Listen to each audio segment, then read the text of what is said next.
Olá, boa tarde, bom dia, sejam todos muito bem-vindos mais uma vez à nossa reflexão de sábado à tarde, aqui na Inglaterra, sábado de manhã no Brasil. Nós hoje recebemos o nosso querido Saulo Gouveia Carvalho, que retorna para mais uma tarde de aprendizado para nós.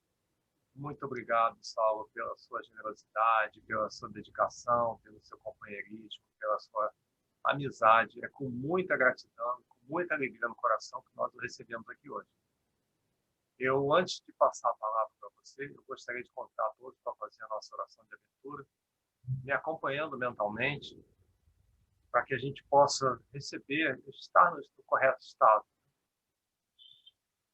Louvado seja Deus, sua infinita misericórdia e bondade. Pai de amor, de luz, nós agradecemos, Pai, a tua vida, agradecemos o nosso livre-arbítrio, agradecemos a bênção da reencarnação e a oportunidade de estarmos aqui hoje reunidos para o nosso próprio benefício e educação, fazendo essa reflexão com o Cristo no coração. Obrigado aos nossos benfeitores espirituais, a quem pedimos a sua proteção, o seu auxílio e a sua inspiração para a reflexão de hoje. Graças a Deus. Saulo, mais uma vez, muitíssimo obrigado por estar aqui conosco mais uma vez. Eu já gostaria de te jogar um pouquinho na fogueira, se você não se incomodar. Eu hoje estava refletindo sobre o tema da sua apresentação e eu acho que você vai abordar isso antes, mas eu não quero estragar a surpresa. Mas eu gostaria que, se você pudesse fazer um comentário, antes de mais nada, sobre por que para a felicidade, não o caminho da felicidade. Isso tem uma razão para ser, e eu acho que você vai nos mostrar isso muito bem. Mas se você puder dar assim, fazer um trailer, né, do que vai acontecer, eu ficaria muito agradecido a você. Então, a palavra é sua. Boa tarde a todos. É uma satisfação estar novamente aqui. É um momento muito especial, duplamente especial, porque, primeiro, nos permite, sob a misericórdia de Jesus, aprofundar os seus ensinamentos para aplicar em nossas vidas. E também porque sempre bate no coração aquela saudade da Inglaterra e aquela vontade de que um dia, quem sabe, a gente volte. Então, a gente está duplamente feliz.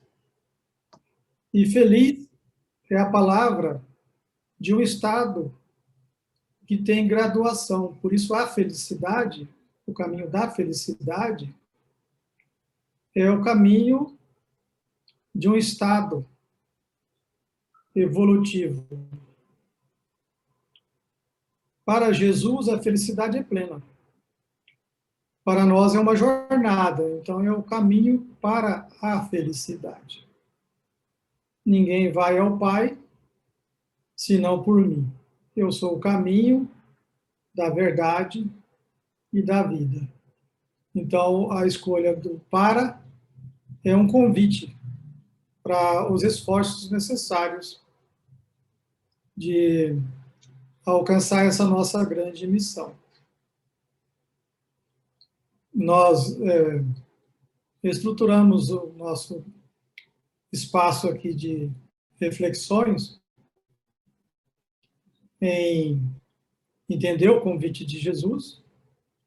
Aí nós vamos abordar a missão do Filho de Deus na questão 115 de O Livro dos Espíritos, e nessa questão ela nos convida ao terceiro aspecto que a gente vai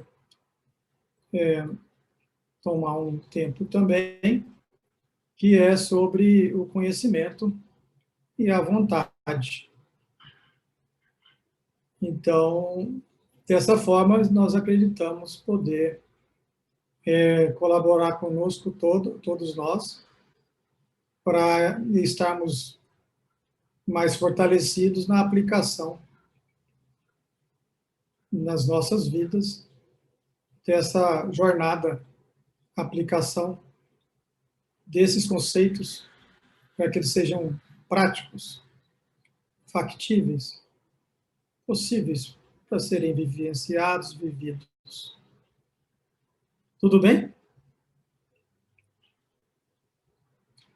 Então, nós queremos começar com Jesus, porque nada sem Jesus não é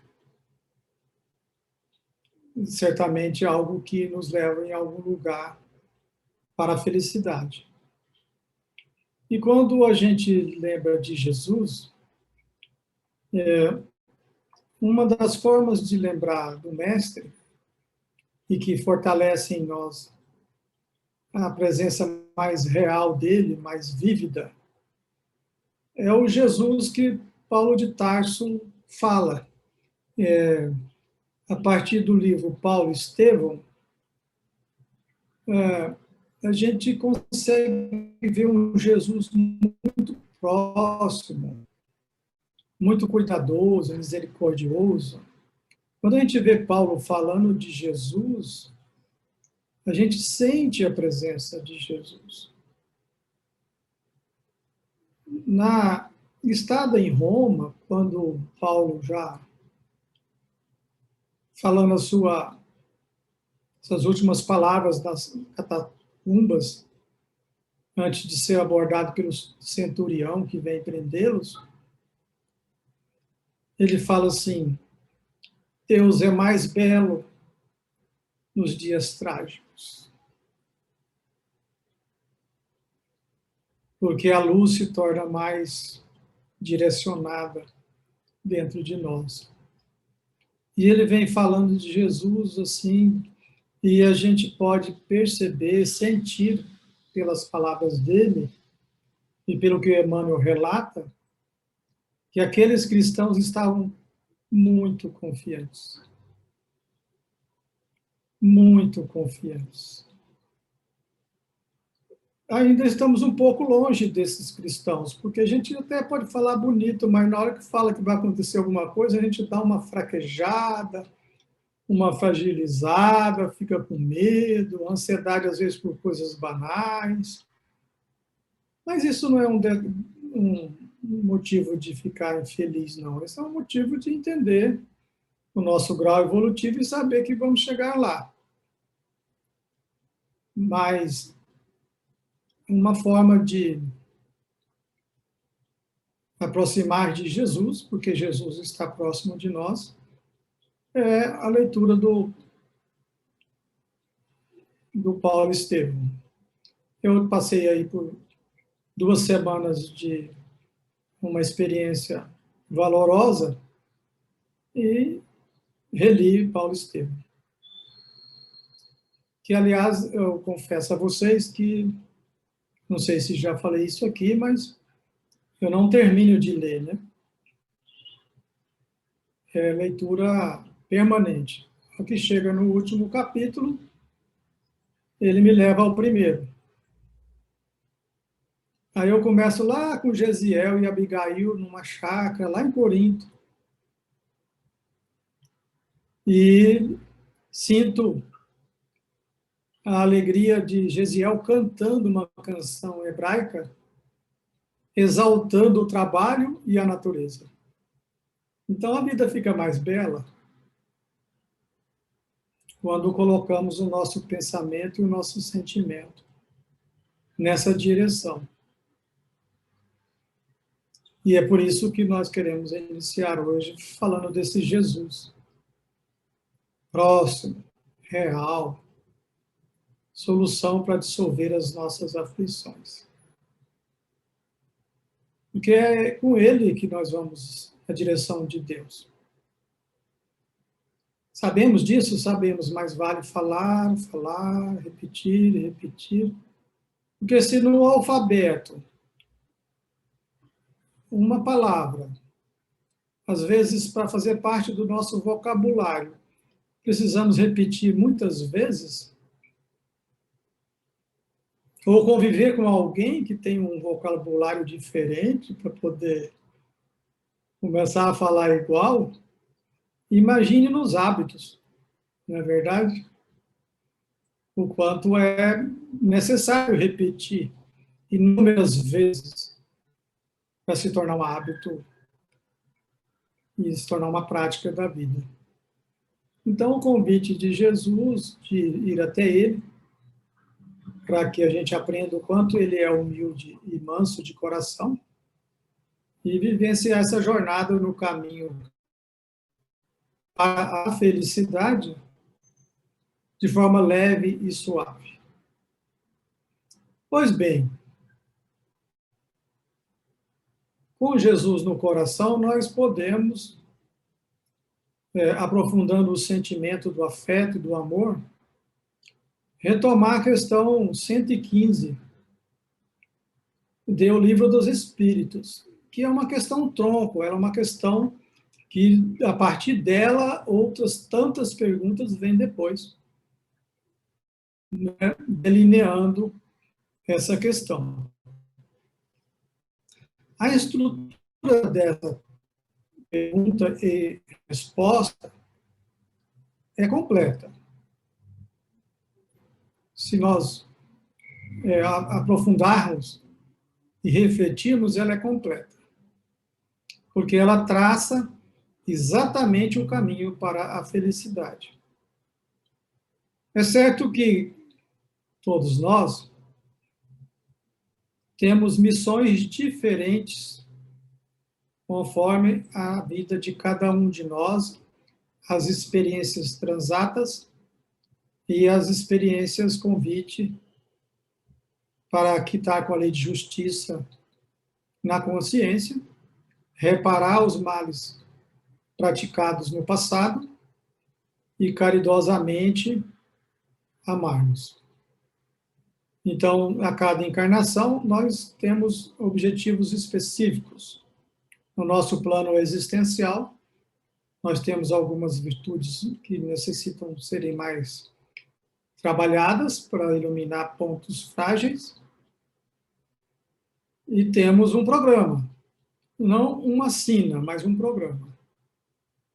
E que nós vamos construindo ele ao longo da jornada na encarnação. Porém, essa missão pessoal, individual, e de etapas em etapas, ela é diferente para cada um, porém, a missão do espírito imortal é única para todos. Todos temos uma única missão. Esse ponto é a mesma. E é o que diz a questão. E Allan Kardec pergunta aos espíritos superiores se os homens foram criados bons ou maus. Não é aquela pergunta que Allan Kardec faz, querendo saber se Deus criou o homem mau, né? E a resposta dos espíritos superiores é: Deus criou simples e ignorantes. E a cada um deu determinada missão de conhecer a verdade para alcançar a perfeição e aproximá-los de si. Passando pelas provas, eu estou falando com as minhas palavras, tá? Não estou lendo a pergunta. Passando pelas provas, é que vamos adquirir aquele conhecimento da verdade.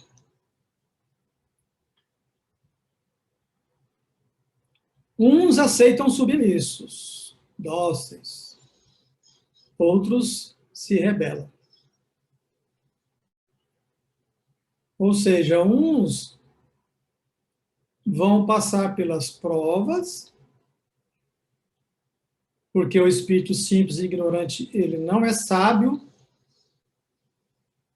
não é ignorância no sentido da maldade, é a ignorância do saber, né? Então, ele não é sábio.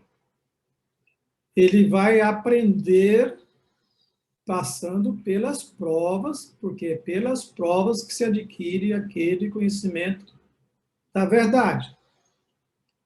Então, o espírito não necessariamente vai passar pelo caminho do mal, porque se ele fosse passar pelo caminho do mal, se todos fossem passar, seria uma determinação de Deus e não uma escolha individual. Então, alguns vão direto para o bem, mesmo errando, porque o erro não é o do caminho do mal, o erro é o do aprendizado. Passa pela prova, aprende, avança, mas não tem a intenção do mal e nem a rebeldia de seguir a jornada. Então, alguns vão sem passar pelo mal, pela dor, porque a prova não é um sinônimo de dor, a prova é uma experiência. Né? A dor é consequência de quem se rebela na prova. Então, uns vão direto. Outros somos nós que estamos aqui, e nos rebelamos, e agora temos esse trabalho de fazer o caminho de volta à casa do Pai. Né? Nós vamos refletir na pergunta sobre essa ótica do caminho para a felicidade. Né? Vejamos. A resposta da pergunta é assim: nascemos simples e ignorantes. É a simplicidade do espírito que não tem o espaço já da plenitude como um espírito crístico, como Jesus o é. E a ignorância do não saber. E aí tem uma missão. A missão do espírito é sair da ignorância para a plenitude, conhecendo a verdade. Então, nós temos aí, sair da ignorância para a plenitude, conhecendo a verdade. Que verdade é essa? É a verdade contida nas leis divinas, que são as leis que regem o universo inteiro. Então, é ali que nós vamos encontrar a verdade, para alcançar a pura e eterna felicidade. Está escrito lá textualmente, alcançar a pureza e eterna, para sempre. Felicidade, pura e eterna felicidade. Mas ali tem algo também altamente significativo,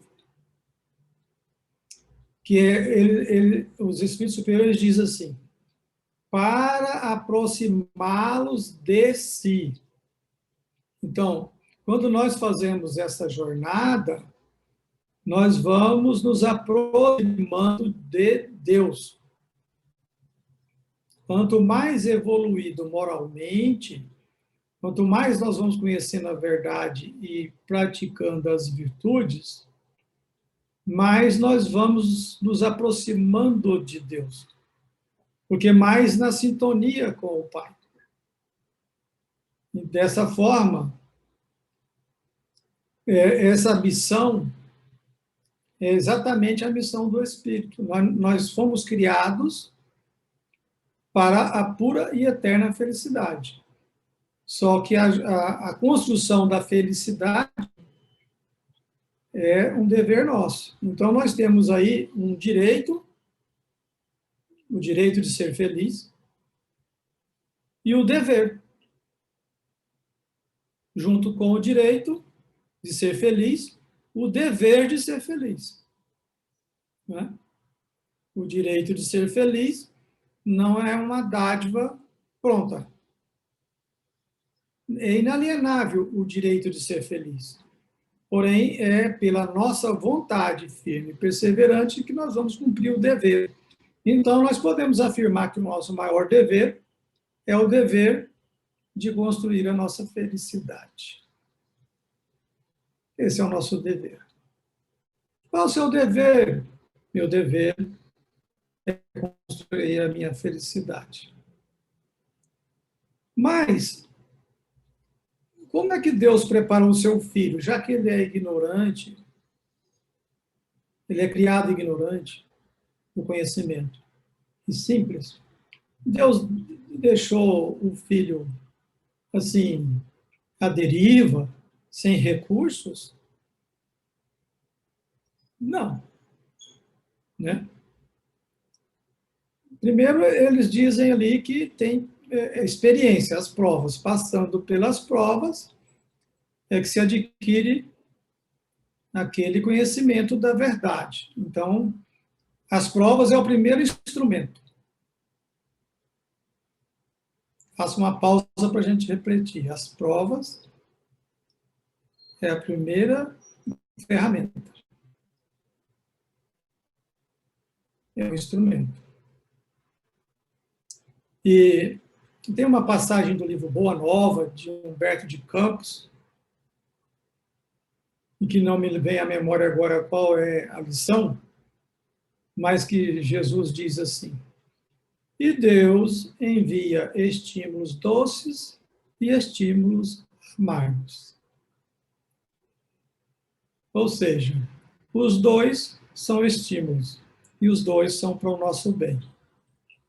Então, eu pergunto, tudo está bem somente quando tudo está bem?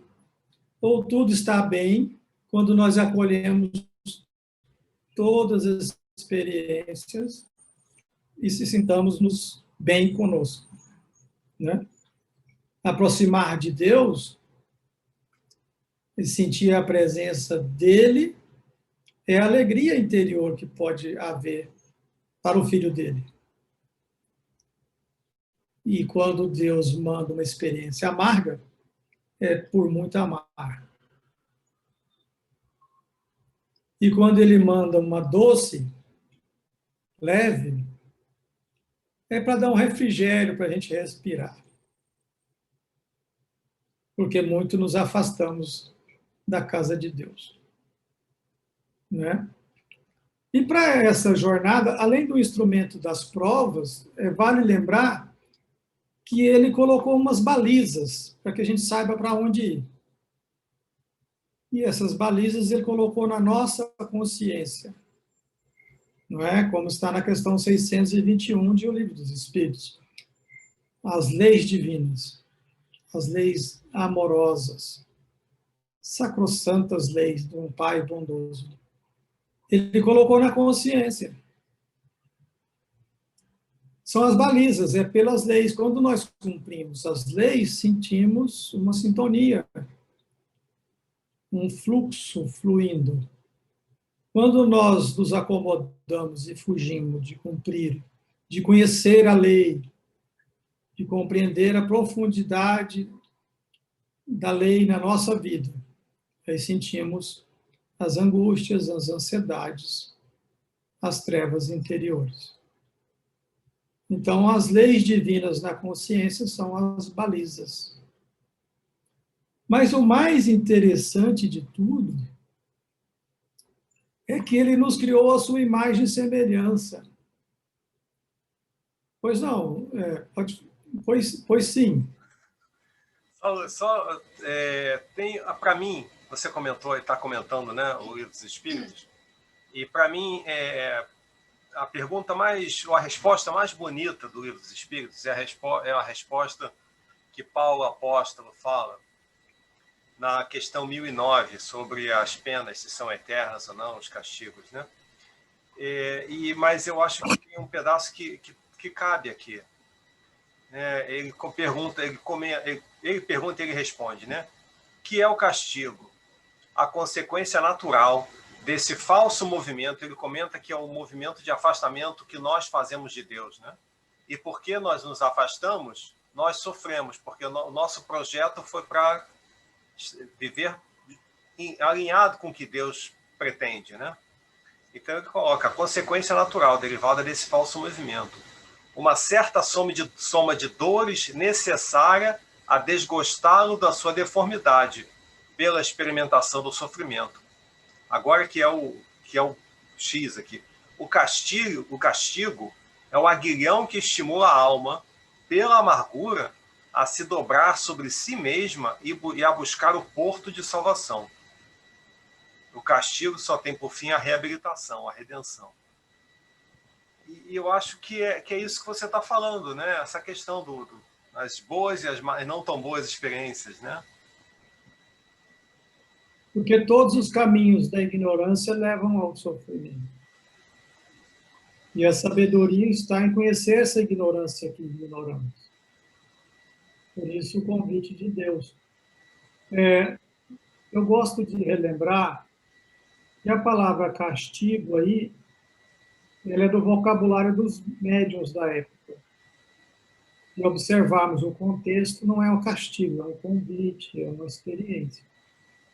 É que na época de Allan Kardec ainda não existia espiritismo, não existia espíritos espíritas, e o vocabulário da época era aquele da Igreja Católica, que era de punição e castigo, né?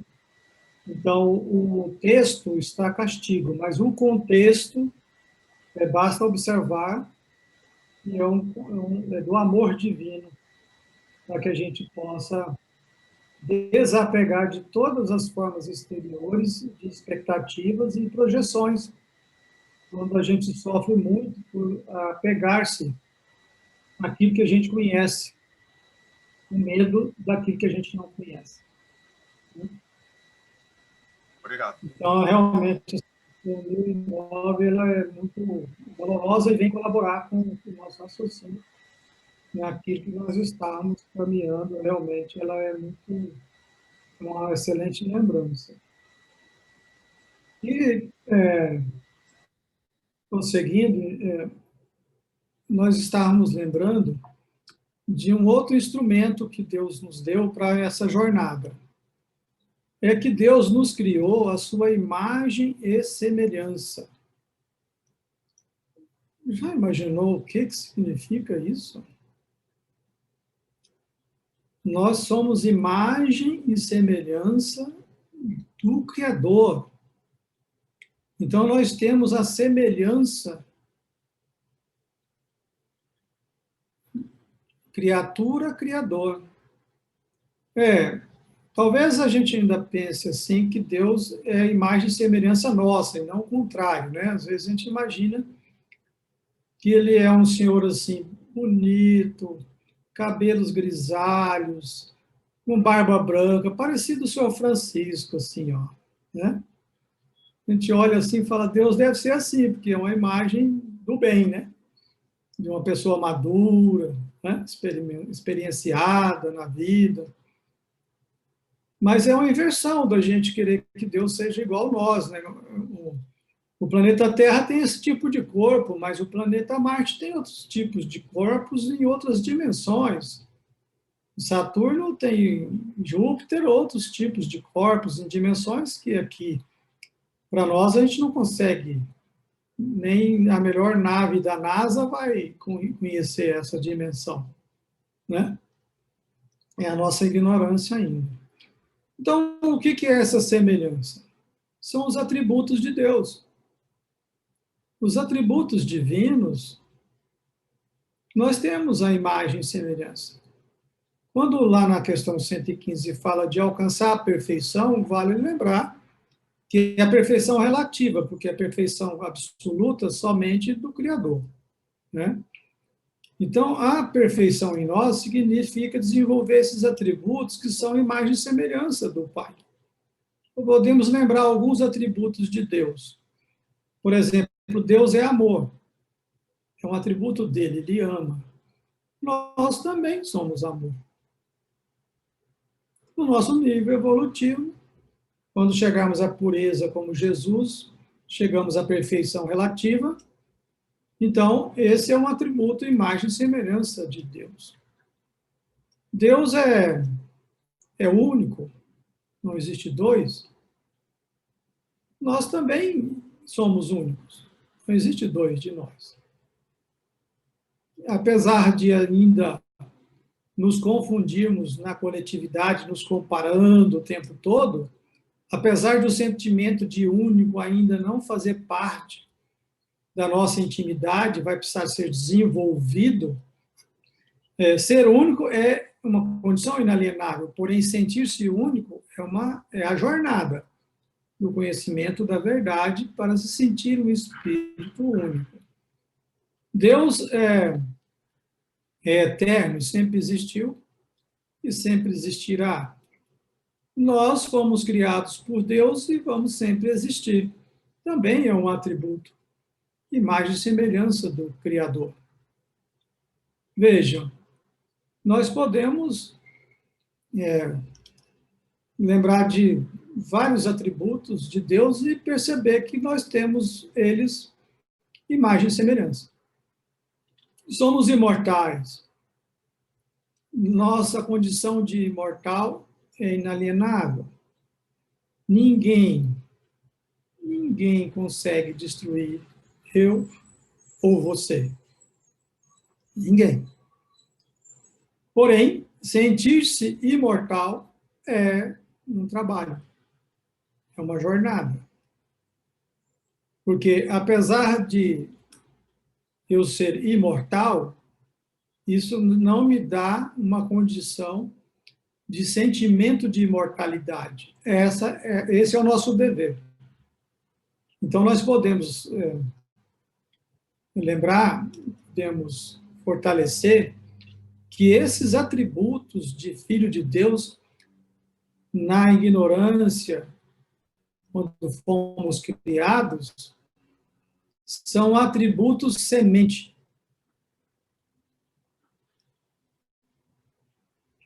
Quem vai regar a semente para virar árvore frutífera é o Filho de Deus. Essa é a nossa missão, desenvolver essas virtudes no coração.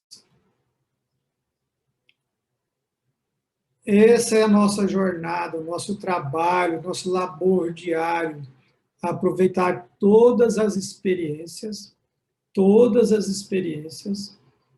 para se tornar um pouco mais virtuoso. O resumo da pergunta 115 poderia dizer assim: para que você nasceu? Você nasceu para desenvolver as virtudes. Ponto. Está resolvido. Como fazer? Passando pelas experiências. Quais os recursos? Você já tem todas elas como semente. Você tem as balizas na consciência, as leis divinas. Veja, como é que eu iria desenvolver uma virtude se ela não tivesse em mim como semente? Aliás, quer provar que existe a virtude? Desenvolva ela, você vai dizer, então ela existe. Porque se eu não conseguisse desenvolver a virtude, significa que ela não existiria em mim, né? E aí, como a lei é algo que a gente não consegue pegar, como a gente não consegue tocar, na virtude a gente toca. Por exemplo, a lei de amor, ao sentir o amor, a gente toca a lei. Não é? Quando nós nos permitimos essa compreensão, quando nós sentimos a presença amorosa de Deus nas nossas vidas, nós nos permitimos, aí, a lei de permissão, porque Deus está presente no coração de todas as criaturas. Porém, permitir a presença dele cabe à criatura. Como assim? Eu vou interromper a presença de Deus? Eu não interrompo a presença, mas interrompo a vivência. Se eu não me permito a confiança e a fé e me entrego a Deus, eu estou pela lei de permissão, que está aliada, conjugada com a lei de liberdade, interromper o fluxo dentro de mim, apesar do fluxo não parar de vir, o fluxo divino. Vamos dar um exemplo mais prático. Se eu estiver com rancor de alguém, eu estou interrompendo um fluxo amoroso de Deus. Essa é a minha condição de interromper o fluxo divino. Não é? Se eu estiver num estado de angústia muito grande, eu estou interrompendo o fluxo divino. É por isso que quando eu entro num estado de oração e alcanço um estado profundo de confiança, eu não inventei um estado novo, eu não criei um estado novo, eu apenas permiti adentrar essa realidade divina que já existe e que eu me permiti ir além do meu estado comum do dia a dia. Nós vivemos um estado comum do dia a dia. Nós vivemos uma realidade ainda egóica, ainda transitória, nos nossos altos e baixos. Tem dia que a gente está na primavera, tem dia que está no inverno, né? Das emoções. Às vezes não nos aquietamos, não nos percebemos, não nos sentimos. Esse é o nosso estado mais comum, no nosso nível evolutivo, a maioria de nós. Porém, nós podemos nos permitir fazer uma jornada de quietude, de ter uma percepção da inquietude e uma atenção à consciência. Porque a consciência não se manifesta por imposição. Ela manifesta-se pela quietude. Quando nós nos aquietamos, começamos a ter as intuições, os estados alterados de consciência, onde a gente vai numa realidade que transcende a nossa atual. Não criamos nada, nos permitimos. Por isso que a oração é o grande recurso.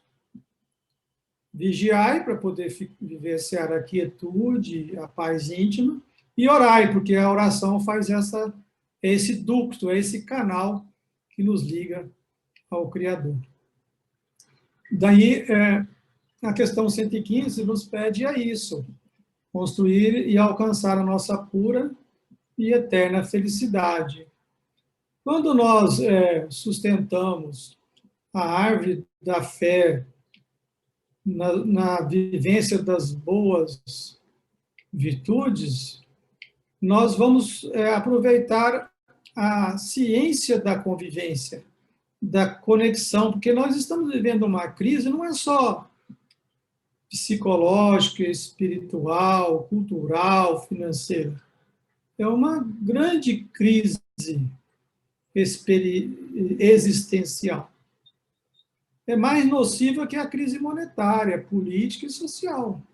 É a crise da ignorância que produz muitos sofrimentos, que adormece o nosso potencial iluminativo, e que ficamos como espíritos adormecidos, tão plenos de possibilidades, mas trôpegos e sem o entendimento mínimo desse manancial de paz que existe dentro de nós mesmos. Essa paz que vem do profundo desapego, que deve ser praticado com disciplina e vontade. Não é? O ser humano não foi criado para se apegar às sensações e aos sentidos físicos, valorizando demasia as questões materiais. O profundo prazer da alma é inalcançável, incalculável, desculpe, não é inalcançável, incalculável diante do mais opulente ganho material. O ganho do ouro, ele se desfaz nas mãos, assim como areia, e vai embora. E como isso é mais palpável para nós, essa realidade material é mais da nossa relação do dia a dia, a gente delega, então, aos sentidos físicos essa responsabilidade de interpretar a realidade da vida. Porém, não são os sentidos físicos que vão interpretar a realidade da vida, e sim a consciência. Transferir aos sentidos que são falhos nesse objetivo de interpretar a realidade da vida, transferir aos sentidos físicos essa responsabilidade vai nos subjugar aos próprios instintos, às próprias sensações, e dar uma falsa realidade da vida, né? Então, estamos vivendo uma dualidade. Existe tanto sofrimento e, ao mesmo tempo, tanto apego ao sofrimento. Olha como isso é incongruente e contraproducente. Não é?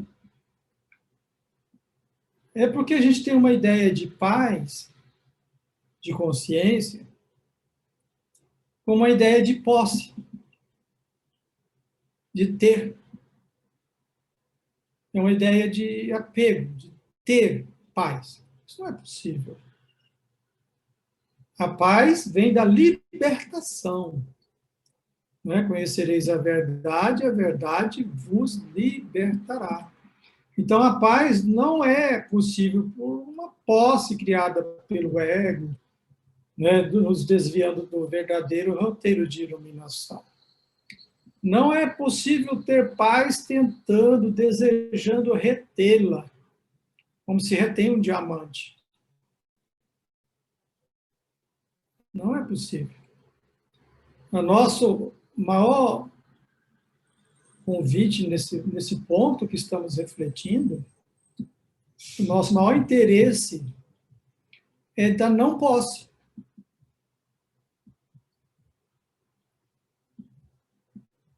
É ser observador vigilante e amoroso, que nada deseja ter, reter, guardar, mesmo tendo tudo à disposição. É certo que é uma ilusão ter muito e abandonar com medo do inferno. Como também é uma ilusão não ter nada e nada aceitar com medo do inferno. Não tem nada a ver com ter.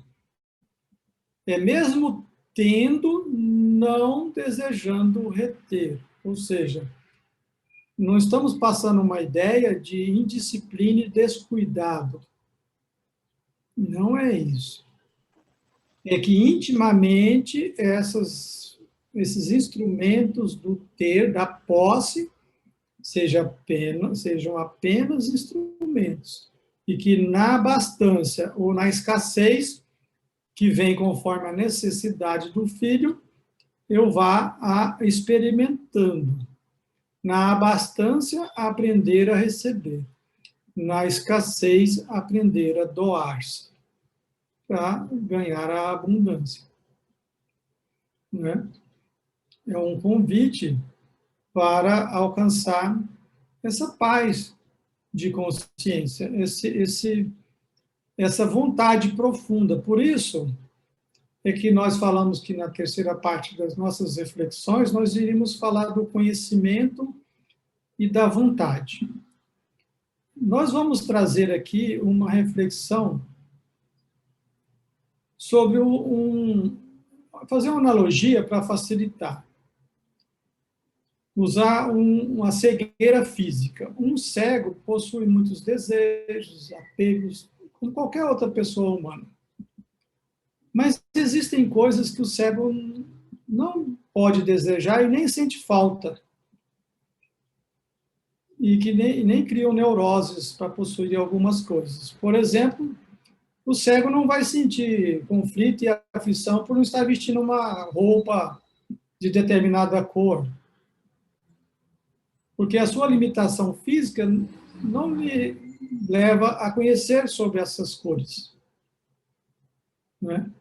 Então, ele não cria essa necessidade, esse desejo e não cria conflitos. Isso, a princípio, acontece muito com a cegueira espiritual.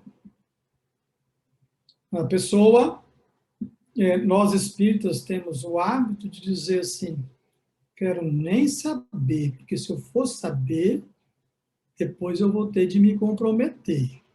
É preferível não saber. Quer manter na cegueira.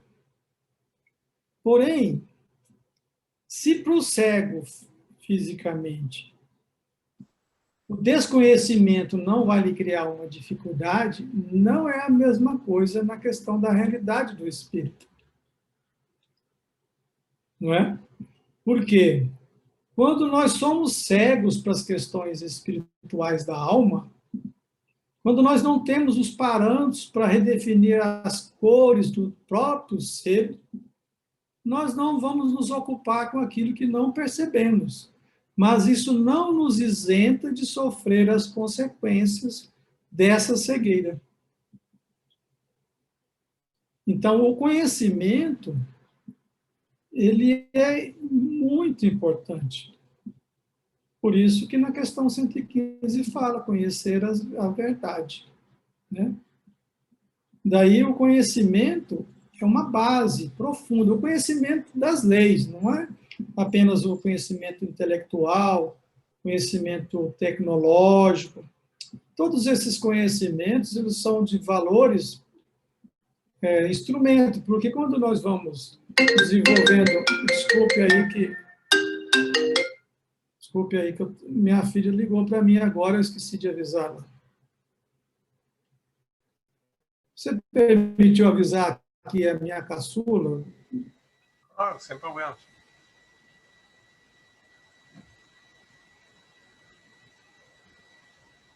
Vou avisar a minha caçula aqui.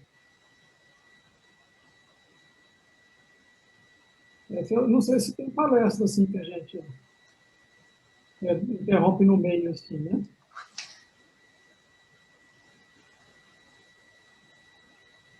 Mas é um tempo para a gente refletir um pouco. Com certeza.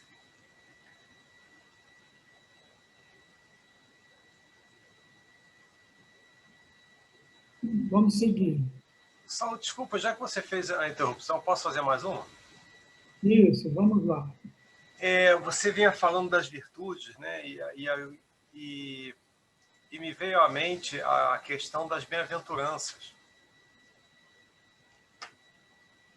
Aquela questão de que, eu não sei se você vai falar disso ainda ou não, que o bem-aventurado é sinônimo, né, no contexto do Evangelho, de ser feliz. Né? E aí você comentou das virtudes que a gente tem que desenvolver, e o Cristo, né, ele nos deu uma dica, né? Olha, já que vocês não entendem essa questão de amai-vos uns aos outros, né? Já que essa questão de amar um ao outro é uma questão muito difícil ainda para vocês, deixa eu detalhar aqui, deixa eu explicar mais um pouquinho. Toma aqui as virtudes. Né? E foi no monte, né? E fez o sermão. Né? Então tem essa... Porque às vezes a gente fala assim, você comenta assim, as virtudes. Aí alguém pode estar imaginando assim, poxa, mas que virtudes são essas? Né? E elas estão detalhadas no Sermão do Monte. Eu não sei se isso vai contra o que você vem falando. Não, de forma nenhuma, vem a favor, né? Na verdade, nós estamos falando aqui, buscando interpretar exatamente o ensinamento de Jesus, porque de nós nada temos. Nós buscamos esses ensinamentos e colocar a nossa forma de falar, a nossa linguagem, no nosso nível evolutivo, porém a palavra final é do mestre, né? E não do aprendiz. Nós somos aprendizes do mestre, e ele, no Sermão da Montanha, ele está lá na frente de pessoas sofridas. Nós vivíamos uma realidade, e a fala dele tem duplo objetivo, assim. Tem muitos objetivos, mas, assim, na reflexão desse momento, a primeira são pessoas sofridas, né? Que estavam necessitadas de grande consolo. Naquela época a ignorância era terrível, né? Muito grande. E o povo sofria bastante. E a segunda é a questão do instrumento, né? Bem-aventurados aflitos.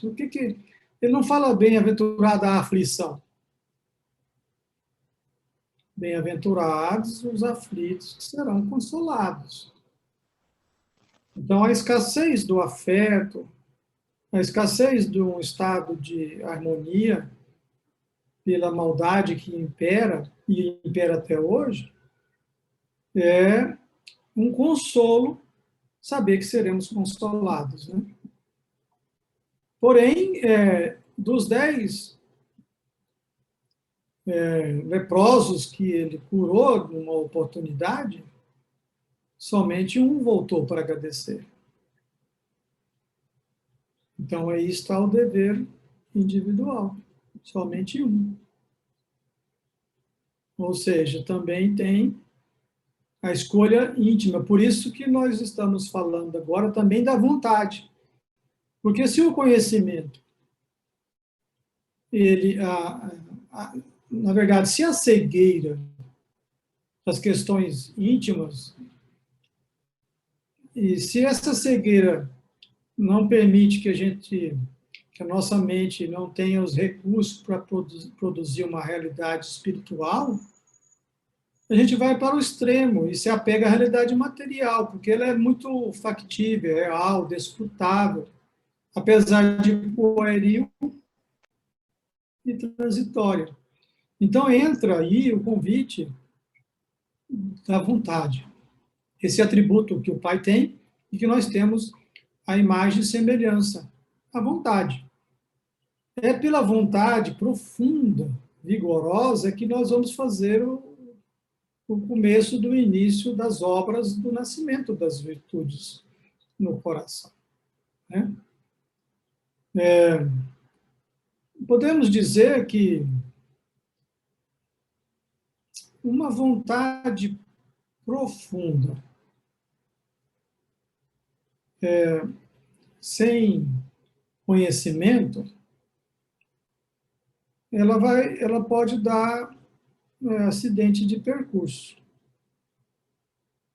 não é? Porque ele vai sem conhecimento, ele vai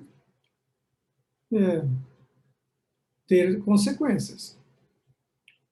O conhecimento profundo, sem vontade, é carro parado na lama, não sai do lugar. Então, nós trouxemos para hoje, para colaborar com a nossa reflexão dessa tarde e dessa manhã, né? Esses dois pilares para nós cumprirmos o dever de construir a nossa felicidade. É o conhecimento profundo e muita vontade. São duas pilastras de sustentação do caminho do desapego real, do desapego da ilusão. O autoconhecimento é o caminho da libertação. Mas não é, aí me vem à mente, que esse autoconhecimento não é um conhecimento das nossas atitudes apenas. Como que a gente age perante cada situação. É conhecer como somos, em essência, é quando, pela experiência, desenvolvendo a consciência, que a consciência vai sendo desenvolvida ao longo da vida do espírito. E na experiência, a reflexão é que traz para esse autoconhecimento. É o encontro do conhecimento com a experiência. A experiência em si só, ela não resolve. O conhecimento em si só, também não. Por isso existem passando pelas provas que se adquire aquele conhecimento. Conhecimento e prova sozinho também não, se eu não parar para refletir sobre o que eu posso extrair daquela vivência na minha vida, o que ela traz para eu me conhecer. Porque se as leis estão na minha consciência, eu posso afirmar com certeza que eu tenho todos os códigos da vida dentro de mim. Eu não preciso viajar por todas as galáxias do universo para conhecer o universo, porque eu já tenho o universo dentro de mim, né? Então, o conhecimento está acessível para mim. Naturalmente, vai milhões de anos, mas já está acessível. Conhecer a realidade divina está na minha consciência. Daí, desenvolver a consciência pela prática das virtudes e aproveitar as provas, as experiências da vida, sempre refletindo, sempre refletindo. A reflexão é essencial. Se o ser humano sofre e a nossa dor é um vazio existencial, sintoma de uma moléstia muito grave chamada ignorância espiritual, devemos lembrar que ela é muito simples de ser erradicada, mas poucos querem de verdade.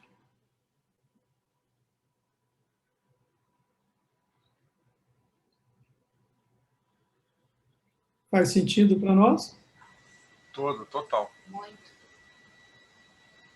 Saulo, tem um comentário da Elsa Rossi, aqui da Inglaterra, e ela diz o seguinte: Jesus mencionou, sinto que saiu de mim uma virtude. E essa é uma passagem muito, muito importante no Evangelho, né? Quando ele diz que saiu virtude dele, né? Não sei se tu quer fazer algum comentário. Eram dias de um convite muito grande. O rei solar estava encarnado na Terra. Ele, com tantos compromissos no sistema solar, decide vir passar 33 anos conosco para vivenciar conosco nossas agruras, nossas angústias. Deixa os páramos celestiais para vir sentir com cada um. E lá no Boa Nova, Humberto Campos lembra que ele dizia assim, as mais belas horas da vida, elas são 12. Agora me lembrei, eles são 12. As mais belas horas da vida é quando vivemos com os amigos. Pedro questiona ele, né? Por que transformar água em vinho? Né? E ele diz, as mais belas horas da vida são quando vivemos com os amigos. E aí, naquela experiência, Verônica, que tinha 12 anos, de muita dor e sofrimento, abandonada pela família, porque a hemorragia era constante, não conseguindo chegar perto de Jesus, ela deita-se no chão e toca na túnica do mestre. Quem me tocou? Mas, mestre, todo mundo te tocou. Ah, porque eu senti sair de mim virtude. Esse é um convite profundo quando nós estivermos nas angústias. Quando a gente, às vezes, reprime um sentimento, quando a gente reprime querendo fugir dele, a solução está em permitir sair de si a virtude. Porque se o mestre é o modelo e guia, a cura está em seguir esse modelo, esse exemplo. Daí, agradecemos muito a Elsa Rossi por essa lembrança dessa passagem, porque é a solução para as nossas angústias e aflições. Ver sair de nós a virtude.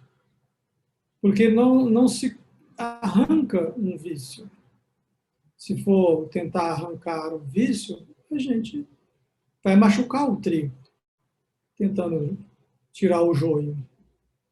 Daí, todo vício, toda desvirtude é um convite para uma virtude, aonde a sombra iluminar com a virtude. Se eu tenho um comportamento que me machuca muito, não adianta reprimir ou tentar arrancar. Eu devo, primeiro passo, aceitar. Se eu não aceito que estou nesse estágio evolutivo, vivendo essa experiência, eu não reconheço essa situação como parte da minha trajetória, da minha jornada. E se eu não aceito, eu não consigo fazer o segundo passo, que é o autoacolhimento. Ou seja, para um vício, para uma desvirtude, eu devo me acolher. Para me acolher, o primeiro passo é aceitar. Só aí, só a partir da autoaceitação, só a partir do autoacolhimento que eu vou começar o experimento de fazer de forma diferente, que é a terceira fase. Eu vou começar a experimentar agir de forma diferente. E a partir daí, eu vou conhecer os resultados disso. Quarta etapa. Conheço os resultados dos esforços que empreendo em domar as minhas más inclinações, porque eu me acolhi e me aceitei. Porque se eu me aceito, quem aceitou primeiro? Quem aceita do jeitinho que eu sou? Não é o Criador? Às vezes a gente tem a ideia que o Criador não nos rejeita. Como é que pode uma pessoa com tanto defeito assim? Como é que Deus não vai aceitar? Deus aceita-me do mesmo jeito que eu sou. Ele é onisciente, onipotente, onipresente. Ele já me criou sabendo qual seria a minha jornada que as minhas escolhas íntimas iriam fazer. Quando eu me aceito, eu estou vendo Deus face a face. Eu estou me vendo como Deus me vê. E aí eu me acolho como Deus me acolhe. E aí eu experimento fazer de forma diferente. E ao fazer de forma diferente, eu conheço os resultados do meu labor íntimo e que gera um quinto estado, que é o estado de gratidão profunda na alma.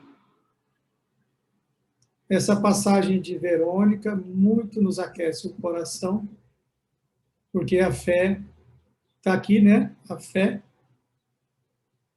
é que move montanhas.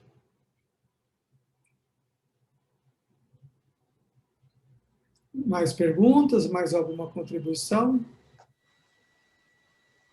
Eu tenho. Pois sim. Eu achei muito interessante. Eu fiz um monte de cola aqui, ó. Oh, que bom. Eu gostei muito quando tu falou sobre os estímulos, né? Que os estímulos são experiências doces e experiências amargas que nos chegam no dia a dia, para que a gente possa se desenvolver no bem, né? No bem de acordo com a lei de Deus, né? Não é o bem como eu entendo, mas é o bem supremo que estou aprendendo a desenvolver. E uma coisa que a gente sempre fica conversando bastante, a gente reflete muito aqui, Saulo, e hoje até a gente comentou, né, amor, que é a questão de que muitas pessoas acham que para servir a Jesus tem que sofrer. E na realidade, eu não entendo assim, sabe? Eu entendo que servir Jesus é uma alegria. Que muitas vezes o que acontece, que eu acho que aí é que pode haver um pouquinho da confusão, é que quando nos entregamos à proposta do Cristo, que é o desenvolvimento das virtudes em nós, que é o recado de Deus, que Deus manda pra gente, quando a gente se entrega a esse momento, nós começamos a fazer o caminho de volta para nós. E aí nós adentramos ao nosso íntimo e a gente percebe que tem muita coisa aqui que a gente quer mudar. E aí gera um sofrimento. Mas não é porque eu escolhi ficar com Jesus ou seguir Jesus que eu estou sofrendo. Não. Porque esse é o caminho da libertação, porque Jesus só ensina aquilo que é bom para nós em espírito. Então, eu acho não, por isso que eu entendo que as experiências doces e as experiências amargas, como estímulo, eu gostei muito dessa palavra, porque é verdade, me estimula a modificar aquilo que eu quero modificar dentro de mim. E que muitas vezes tá inconsciente. Ou eu estou me auto-sabotando. E daí também é uma outra ramificação, né? Então, eu coloquei aqui que o caminho para a felicidade é desenvolver os atributos de filhos de Deus, como tu falou, né? Que é eu me reconhecer um espírito mortal, único e etc. E desenvolver as virtudes que eu já trago em sementinha dentro de mim. A humildade, serenidade, paciência e assim vai, né? Então, muito obrigada. Esse era o comentário que eu queria fazer.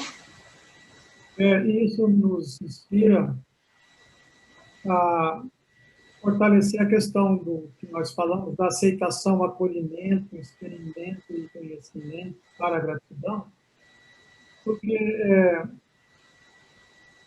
vale ressaltar que no primeiro contato com algum vício, apesar de ser comum sofrer, não necessariamente necessitamos sofrer, porque a gente reconhece a desvirtude de duas formas, ou por amor ou pela dor. Se nós não buscamos, por amor, reconhecer pontos frágeis dentro de nós, no nosso comportamento, sentimento, a dor vem nos convidar para ir lá mais fundo e reconhecer esses pontos. Eu gostaria de dizer para todos nós e para mim também, que muitas vezes a gente sofre de ver um ponto que a gente não reconhecia. Mas devemos comemorar, mesmo sofrendo. É como assim, fazendo uma analogia, se um ente querido desencarna, o mais conhecedor da vida imortal, a gente sofre, a gente chora, a gente muitos de nós até desesperados. Porém, pois não? Porque o que me vem, Saulo, é que o sofrimento é uma opção que a gente faz, né? Verdade. Mas a gente fica, às vezes, perturbado e sofre, e devemos aceitar, porque é o nosso nível evolutivo, não reprimir o sofrimento. Porém, podemos fazer o exercício da descoberta. Que significa o seguinte: se eu vejo um ponto que estava encoberto, eu descobri o ponto. Ele existia, estava encoberto. É um quarto que estava sem luz, cheio de coisas lá dentro. Aí eu acendo a luz. Para eu ir trabalhar um ponto em mim, se eu não o iluminar primeiro para descobrir que ele existe, eu não vou ter como trabalhar. Então, o primeiro ponto da transformação moral é a descoberta. Por isso, vigiar e orar para poder a gente observar esses pontos que não eram percebidos. Nós vivemos hoje uma era da descoberta. O que estava encoberto está vindo a ser descoberto dentro do coração.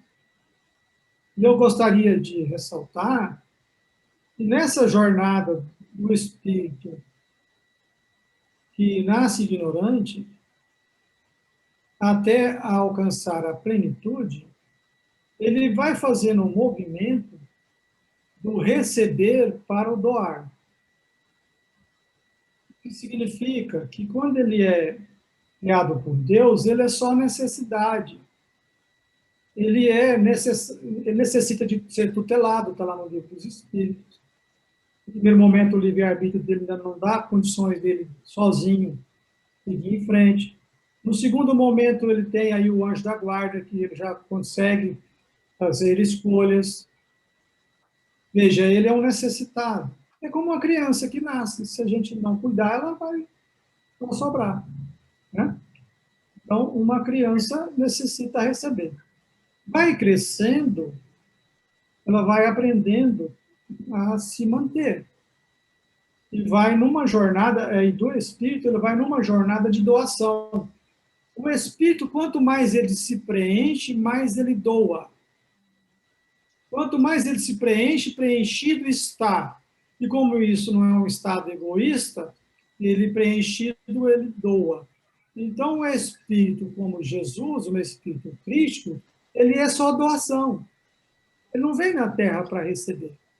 Ele veio doar-se, porque essa é a vida do Espírito em plenitude. De forma que a nossa jornada de doarmos, ela já é uma semeadura que a colheita já é na doação. Quando eu dou uma gentileza, eu sinto a gentileza no coração. Quando eu dou um afeto, eu sinto o afeto no coração. Então, de forma que eu já estou colhendo em mim a atitude de doação, do amor, do afeto, das virtudes. A colheita exterior é secundária. Jesus doou à humanidade e a humanidade o crucificou. Mas ele não deixou de ser feliz. Jesus foi infeliz? Não.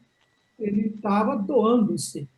A renúncia de permitir que seja crucificado na cruz é o gesto mais grandioso, que é a habilidade que nós vamos adquirir de renunciar aos próprios interesses pessoais, porque muito vamos doar para a humanidade inteira. De forma que não é sofrimento. Essa jornada com Jesus, ela não é de dor e sofrimento. A pergunta 115 é passando pelas provas. Naturalmente vem a dor porque a gente se rebelou com a prova. E se eu me rebelo ainda com a dor, vem o sofrimento. Porque Deus permite a dor para que a gente aprenda a nossa ignorância. Por que Deus permite o sofrimento? Para que a gente aprenda sobre a nossa rebeldia. Né? De forma que o convite de Jesus é claro: vinde a mim, vós que estáis aflitos e sobrecarregados, que eu vos aliviarei. Tomai sobre vós o meu jugo, e aprendei comigo, que sou manso e humilde de coração, e encontrareis descanso da vossa alma, pois o meu jugo é suave, o meu fardo é leve. De forma que essa é a jornada do jugo suave, do fardo leve, mas se a gente sofrer, aceitemos. É nosso estado evolutivo.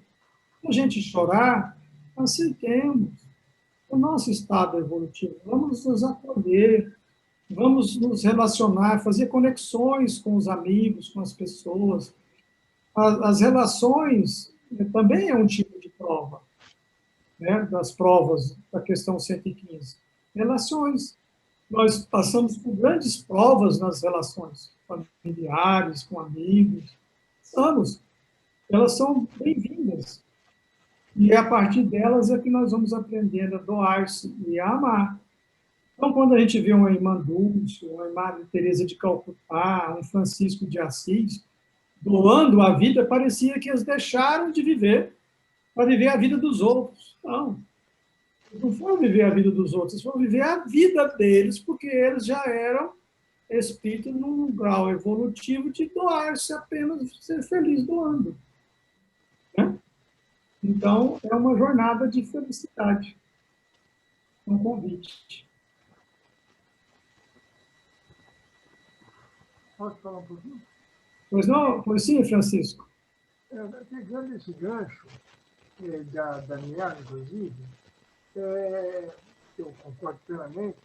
Eu acho o seguinte, que o princípio de Deus, falando sobre amor, sobre sofrimento, né, que é aquele tripé, né? Amar, perdoar e se regenerar. Então, eu acho o seguinte, muitas pessoas... O seu microfone está em mute, entrou em mute. As pessoas acham que o amor é uma via de mão dupla. Eu acho que não. Eu acho que o amor é que nem você falou, Saulo. Jesus amou de forma incondicional. Eu acho que amar é você doar, é você amar. Claro, evidentemente, uma expectativa de ser amado, mas não necessariamente ser amado. Então, o amor é uma via de mão única. Você dá amor, espera receber, que poderá receber ou não. Mas, independente de receber ou não, a gente tem que amar, a gente tem que doar. E esse sofrimento, que a Daniela falou, eu acho o seguinte, veja bem, o sofrimento, ele vem em decorrência, no meu entendimento, de você agir contra as leis divinas.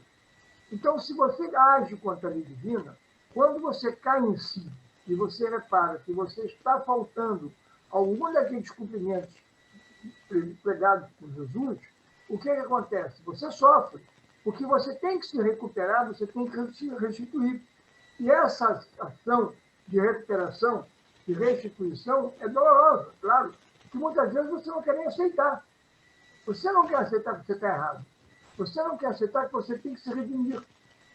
E essa remissão, ela, claro, evidentemente, não é uma coisa simples, tranquila. Na maioria das vezes, ela é dolorosa. E ela terá graus de dor, né? Maior, com mais intensidade ou menos intensidade.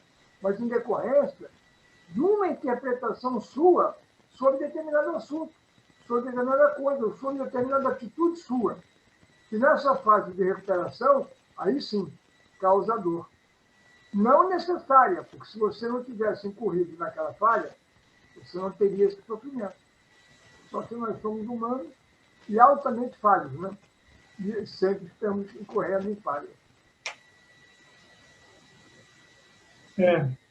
O senhor fala do amor incondicional, né? Esse amor, independentemente se o outro retribui, independentemente de como o outro age, eu continuo doando o amor. O que nós temos feito, observando quem é fiel no pouco, é fiel no mundo. Então, nós temos observado que, às vezes, no cadinho do dia a dia, nas relações familiares, a gente encontra com situações pequeninas que, às vezes, nos irritam. Alguém faz algo, a gente fica um pouco magoado. E aí, esse exercício do amor incondicional nos ajuda a ir dissolvendo essas questões. Aí eu falei com o fulano veio de conhecer, foi me tratar bem, e ele nem me ligou, ele fez isso, aquilo. Aí fazemos o exercício. Não importa, eu vou sentir amor, mesmo que nesse momento ele não haja conforme eu pensei que ele deveria agir. Aí eu lembro de uma historinha, que eu não sei qual é a fonte, de um mestre que andava com seus discípulos, e ele tinha um escorpião afogando. Eu não sei a fonte, nem sei se escorpião afoga, mas a história é assim, né? E o escorpião estava afogando. Aí ele foi lá e salvou o escorpião. O escorpião mordeu ele. Aí o escorpião cai de novo, está lá afogando de novo. O mestre vai lá e salva o escorpião de novo. Aí os discípulos questionam, mas mestre, ele está te picando e você continua salvando ele? Aí o mestre diz assim, é da natureza dele picar, mas é da minha natureza salvar. Então, que a gente possa continuar exercitando a habilidade cada vez maior de amar sem impor condições. Porque é fruto do alto amor, é te dar aquilo que já está vivenciando no coração. Saulo, a Elza fez um comentário no Facebook, mais um, aliás, bem pertinente. Ela comentou aqui, tudo a ver com o bem e o mal sofrer, não é mesmo? Tudo a ver com o bem e o mal sofrer, é isso mesmo. O bem sofrer significa um estado da alma que aceita e acolhe, porque sabe que a experiência é um convite divino. O mal sofrer é jogar fora a oportunidade, né? É desperdiçar o tempo. Porque, veja, uma pessoa, vou fazer uma analogia para facilitar. Uma pessoa viveu 70, não, 70 não, vamos por 90 anos. E ela passou por, vou deixar uma analogia, por 50 grandes desafios na vida. A pessoa B viveu 90 anos e passou por 20 grandes desafios. Qual que evoluiu mais? A que usou melhor as oportunidades. Não é de 50 ou a de 20, é aquela que aproveitou a experiência. Né? Então, não é a quantidade de dor e sofrimento, é como eu aproveito cada experiência para refletir. Para refletir sobre o ensinamento profundo. A dor tem esse fundão, essa condição de fundo na alma. Às vezes a gente foge da dor, mas se nós olharmos a dor com o olhar do coração, nós vamos senti-la lá nas entranhas do espírito, dizendo: vem, vamos em direção ao Pai. Ele é amor e sempre vai nos acolher. Isso me lembra muito. Ah, desculpa te cortar. Não. O pai recebeu o filho de volta, um beijo com uma lágrima. Eu ia comentar que essa questão me lembra muito o Jerônimo Mendonça. Jerônimo Mendonça. Grande, né? O gigante deitado. Que exemplo, né? Grande exemplo. Grande exemplo no Jerônimo Mendonça,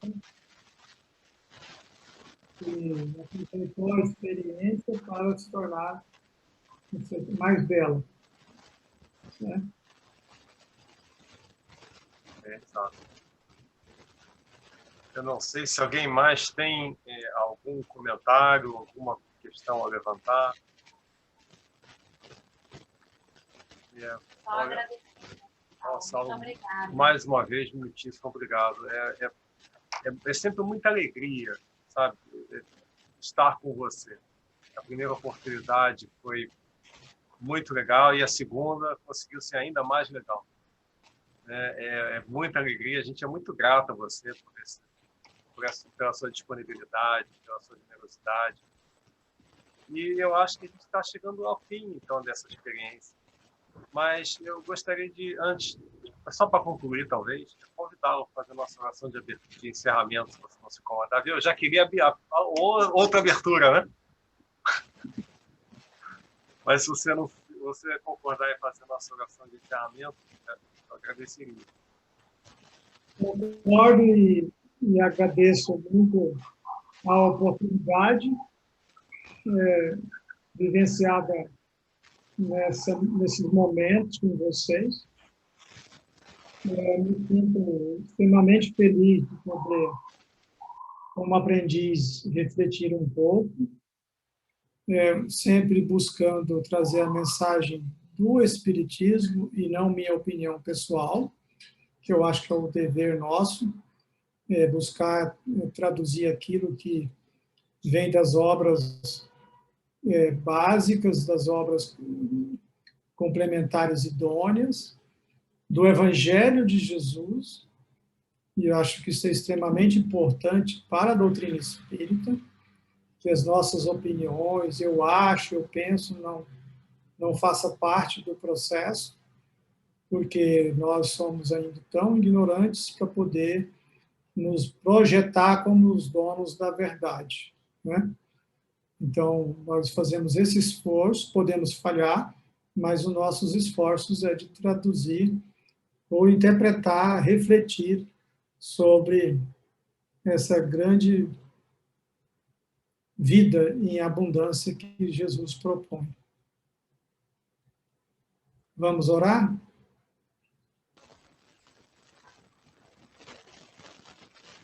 Amado Mestre Jesus, ao encerrar as atividades de hoje, nós queremos rogar que nos fortaleça, Mestre, para que a nossa fé e nossa confiança se intensifique,